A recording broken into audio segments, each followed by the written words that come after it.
Renungan Katolik, ketenangan batin di tengah gelombang. Hidup kembali ke fitrah ilahi dalam Kristus. Apakah Anda merindukan kedamaian di tengah riuhnya hidup? Tuhan memanggil kita untuk kembali ke diri yang asli, menemukan ketenangan batin yang sejati. Ini bukan sekadar teori, ini adalah jalan hidup yang diwariskan Kristus. Untuk menerima kenyataan dengan syukur, memaafkan tanpa batas, dan menemukan kekuatan dalam setiap jeda. Siapkah Anda berlayar di gelombang hidup dengan hati yang tenang? Saudara-saudari terkasih dalam Kristus, ketenangan batin adalah harta yang tak ternilai. Sebuah kedalaman damai yang sering kita cari di tengah hiruk-pikuk kehidupan. Ceramah ini membahas cara mencapainya, yang sangat selaras dengan spiritualitas Katolik. Ini dimulai dengan hakikat hidup, kembali ke fitrah ilahi, di mana kita menyadari bahwa tugas utama manusia adalah kembali kepada diri asli, yang diciptakan menurut gambar dan rupa Allah, melepaskan segala kepalsuan yang melekat seiring perjalanan hidup. Ketenangan sejati datang dari menerima kenyataan, berserah kepada kehendak Allah, dan menemukan kekuatan dalam pengampunan. 1. Hakikat hidup, kembali ke fitrah ilahi asli. Rumus fundamental, kami milik Tuhan dan kepadanya kami kembali. Dasar konsep ini, yang bermakna bahwa kita berasal dari Allah dan akan kembali kepadanya, adalah dasar dari seluruh perjalanan spiritual. Ini adalah panggilan untuk senantiasa pulang ke fitrah sejati kita. Ayat pendukung, Kejadian jam 3:19 menit. Engkau debu dan engkau akan kembali menjadi debu. Ini mengingatkan kita tentang asal-usul dan tujuan akhir kita. Referensi Katekismus Gereja Katolik KGK 1005-1014 menjelaskan bahwa kematian adalah pintu menuju kehidupan kekal, dan kesadaran ini harus menginspirasi seluruh hidup kita untuk kembali kepada Allah, sumber segala fitrah. Kisah pendukung timeline. Kisah Santo Agustinus 354-430. Setelah masa muda yang berkecil, Agustinus menyadari hati kami gelisah sampai beristirahat dalam Engkau. Confessions 397. Sebuah perjalanan kembali ke fitrah sejati dalam Kristus. Hukum tarik-menarik, kasih menarik kasih. Dasar, apa yang kita pancarkan, itulah yang akan kembali kepada Allah. Kasih yang fitrah akan menarik kasih, kasih akan menarik kasih. Ayat pendukung, Galatia 6:7. Apa yang ditabur orang, itu juga yang akan dituainya. Hukum ini berlaku secara rohani dan moral. Referensi Katekismus Gereja Katolik KGK 1861 menjelaskan dosa menciptakan siklus negatif, sementara kasih menghasilkan buah-buah. Roh Galatia 5:22-23. Kisah pendukung timeline, Santo Fransiskus Assisi 1181-1226 m. Setelah pertobatannya sekitar 1206 m, Fransiskus memancarkan kasih murni kepada sesama dan ciptaan. Kasihnya menarik ribuan orang dan menciptakan Ordo Fransiskan 1209 m, membuktikan kekuatan hukum ini, kebenaran bias, mayoritas, realitas ilahi. Dasar, kebenaran seringkali hanya 1% dan dikuasai oleh kenyataan realitas, bukan keyakinan populer atau opini mayoritas yang bersifat parsial 99%. Ayat pendukung, Matius 7:13-14. Masuklah melalui pintu yang sesak itu, karena lebarlah pintu dan luaslah jalan yang menuju kepada kebinasaan, dan banyak orang yang masuk melaluinya. Tetapi sesaklah pintu dan sempitlah jalan yang menuju kepada kehidupan, dan sedikit orang yang mendapatinya. Referensi Konsili Vatikan II dalam Dei Verbum 1965. Nomor 8 menekankan bahwa kebenaran ilahi ditemukan melalui tradisi suci, kitab suci, dan magisterium, bukan konsensus duniawi. Kisah pendukung timeline, Santo Athanasius sekitar 295-373 s. Di tengah kontroversi Arianisme abad keempat, ia membelah kebenaran iman Katolik tentang keilahian Kristus meskipun melawan dunia. Athanasius Contra Mundum menunjukkan bahwa kebenaran seringkali ada pada minoritas. 2. Kunci ketenangan batin, menerima kenyataan, sikap syukur berserah kepada kehendak Allah. Dasar, ketenangan batin hanya dimiliki oleh orang yang selalu menerima kenyataan dengan syukur. Menolak kenyataan adalah bentuk ketidakpercayaan hidup. Ayat pendukung Filipi 4:6-7. Janganlah hendaknya kamu khawatir akan apapun juga, tetapi nyatakanlah dalam segala hal keinginanmu kepada Allah, dalam doa dan permohonan dengan ucapan syukur. Damai sejahtera Allah yang melampaui segala akal akan memelihara hati dan pikiranmu dalam Kristus Yesus. Referensi Katekismus Gereja Katolik KGK 2020 menekankan perlunya menggunakan dan percaya kepada spiritualitas Kristiani mengajarkan kesadaran untuk bersyukur atas berkat-berkatnya. Katedral PPDLT Ordo Tigre 2025. Kisah pendukung timeline Santo Ayub sekitar 1500 sebelum Masehi. Ia kehilangan segalanya namun tetap menerima kenyataan dengan iman. Mengatakan, Tuhan yang memberi, Tuhan yang mengambil, terpujilah nama Tuhan. Ayub jam 1:21. Ini adalah teladan penerimaan dan syukur tertinggi.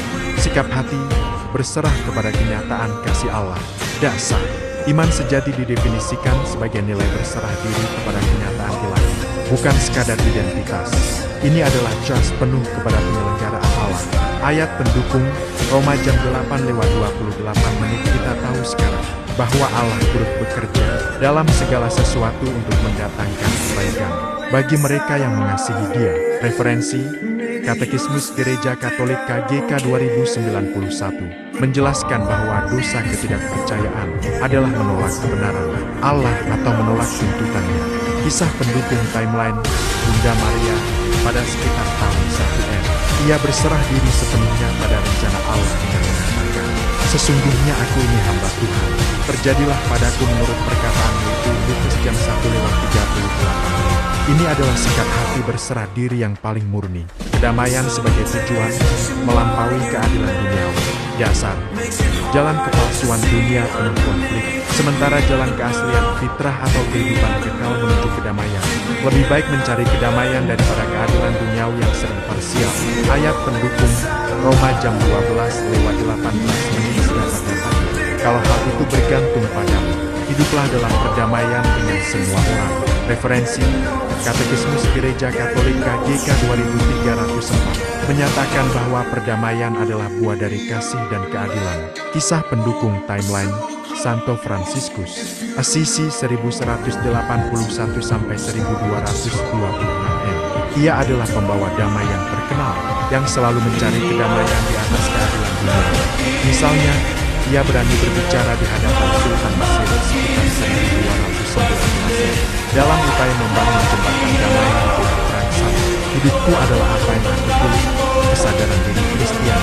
Dasar ketenangan batin datang saat kita tidak dikontrol oleh orang lain, melainkan mengambil keputusan berdasarkan kesadaran diri dan hati nurani yang tercerahkan. Ayat pendukung Yosua 24:15. Pilihlah pada hari ini kepada siapa kamu akan beribadah, kehendak bebas yang bertanggung jawab. Referensi Konsili Vatikan II dalam Gaudium Spes 1965 nomor 14 menekankan pentingnya kesadaran diri dan hati nurani sebagai hukum moral batin. Kesadaran diri menumbuhkan iman sejati. Keuskupan Bogor.org 2022. Kisah pendukung timeline Santa Katarina dari Sina 1347-1380. Ia memilih hidup kudus berdasarkan kesadaran dirinya sendiri, menolak tekanan sosial untuk menikah, dan bahkan menasihati Paus 1376-1377 untuk kembali ke Roma, menunjukkan kekuatan pilihan pribadi, tidak cepat menghakimi, kasih dan pengampunan. Dasar karena kita hanya melihat sebagian kecil jasad 1%, pikiran emosi atau jiwa 99%. Kita tidak seharusnya mengambil keputusan atau menghakimi terlalu cepat. Ayat pendukung Matius 7:1-2. Jangan kamu menghakimi, supaya kamu tidak dihakimi, karena dengan penghakiman yang kamu pakai untuk menghakimi, kamu akan dihakimi. Referensi Katekismus Gereja Katolik KGK 1866 tentang dosa-dosa pikiran dan hati. Kisah pendukung timeline Santo Petrus awal gereja. Setelah menyangkal Yesus sekitar 30-26, ia sendiri mengalami penghakiman dan pengampunan. Ini mengajarkan dia untuk tidak cepat menghakimi, menjadi gembala yang penuh kasih bagi gereja. Memaafkan adalah level tertinggi, puncak kasih Kristus, dasar, puncak ketenangan batin dan ketakwaan adalah memaafkan. Tidak memaafkan berarti menyiksa diri sendiri dengan kebencian. Luka hati sembuh dengan pemaafan melintas dosa. Ayat pendukung, Matius 18:21-22 bukan 7 kali, melainkan 77 kali. Ini menunjukkan pengampunan tanpa batas. Referensi, Katekismus Gereja Katolik KGK 2840-2845 menjelaskan pengampunan sebagai puncak dari kasih Kristen dan syarat untuk pengampunan kita sendiri. Kisah pendukung timeline Yesus Kristus di kayu salib sekitar 30 M. Ia memaafkan para peniksanya. Ya Bapa, ampunilah mereka, sebab mereka tidak tahu apa yang mereka perbuat. Lukas jam 23:34. Ini adalah teladan pengampunan tertinggi. 3. Latihan PR menuju ketenangan Kristiani. Pencet tombol jeda tulis spiritualitas tidak sah. Latih diri untuk menekan tombol jeda selama 3-5 menit sebelum mengambil keputusan atau bereaksi, terutama saat emosi negatif. Ayat pendukung, Yakobus jam 1:19. Setiap orang hendaklah cepat untuk mendengar, tetapi lambat untuk berkata-kata, dan juga lambat untuk marah.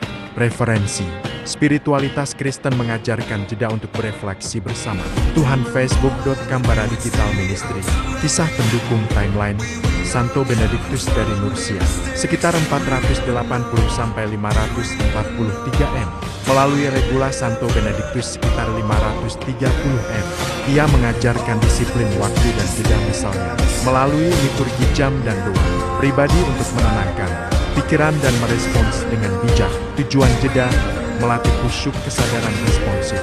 Dasar, jeda ini bertujuan menghindari perilaku reaktif dan melatih khusyuk kesadaran responsif, sehingga keputusan tidak didasari kepalsuan atau emosi semata. Ayat pendukung, Filipi 4:8. Semua yang benar, semua yang mulia, semua yang adil, semua yang suci, semua yang manis, semua yang sedap didengar, semua yang disebut kebajikan dan patut dipuji, pikirkanlah semuanya itu. Ini melatih pikiran dalam hidup. Referensi, spiritualitas Kristiani menekankan hubungan dengan Tuhan sebagai landasan. Stitiado.tace.id _Jerno 2024. Khusyuk dalam konteks spiritualitas berarti melaksanakan doa dengan penuh perhatian, fokus, dan kesadaran korunas Deo. Kisah pendukung timeline, Santo Fransiskus de Sales 1567-1622 M. Ia mengajarkan devosi kesalehan sebagai latihan khusyuk sehari-hari, menenangkan jiwa untuk merespons dengan penuh kasih, bukan emosi sesaat. Doa penutup, ya Tuhan Yesus, sumber segala ketenangan dan kedamaian, bimbinglah kami kembali ke fitrah sejati kami. Ajari kami menerima kenyataan dengan syukur, memaafkan tanpa batas, dan melatih jeda untuk merespons dengan kesadaran. Semoga kami memiliki ketenangan batin yang sejati, yang hanya Engkau berikan. Amin.